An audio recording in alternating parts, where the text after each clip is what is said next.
Kidd Kraddick in the morning. The Showbiz Top 5. Hey, this is Kellie Rasberry with your Showbiz Top 5 for Thursday. It's March the 12th. Angelina Jolie trying to drop 21 pounds in 21 days. Does she have 21 pounds to lose? I guess we'll see when we see the end result in the movie Salt that she's filming, where she plays a CIA assassin who has to disguise herself as a man.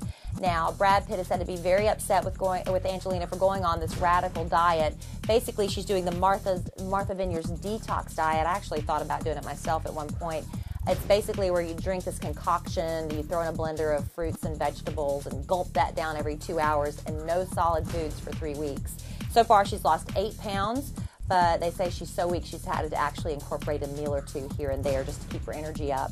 After being engaged for only a few short weeks, Mandy Moore and Ryan Adams slipped away to Savannah, Georgia, and eloped on Tuesday. She said she was never much for big weddings, didn't have this big dream fairy tale that she had to live out, and was hoping she could get married under the radar. And that's exactly what she did.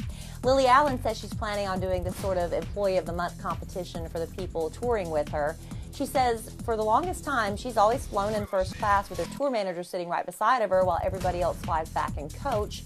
Didn't think much of it until she found out the record label was paying for those seats, and the tour manager was just booking himself because, well, who doesn't want to sit in first class?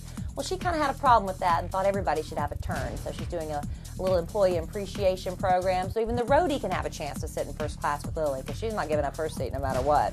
Now, Chris Brown's rep has released a statement saying that because of all the controversy, because the focus is off the music now, that Chris Brown is removing himself for consideration for the upcoming Nickelodeon Kids' Choice Awards. Because Nickelodeon didn't have the balls to do it, at least somebody in Chris's camp decided we need to get out of this thing before it gets worse. Lots of online petitions, lots of uproar from the community about this.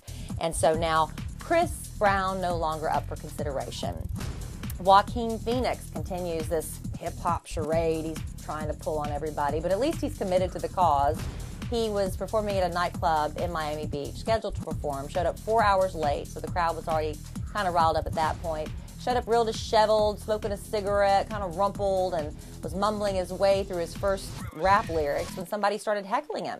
Got under Joaquin's skin, and he ended up calling the guy out and jumping in the audience and started wailing on this guy. Security had to come and pull Joaquin off of him and drag him out, where he was escorted from the premises. Now, of course, Casey Affleck was filming this whole thing. Casey is Joaquin's brother-in-law, married to Joaquin's sister. And, of course, he's doing this for a documentary about the transition from a movie career to an unsuccessful rap career. Wonder if the guy heckling him in the audience was part of the act, too. That's your Showbiz Top 5 for Thursday.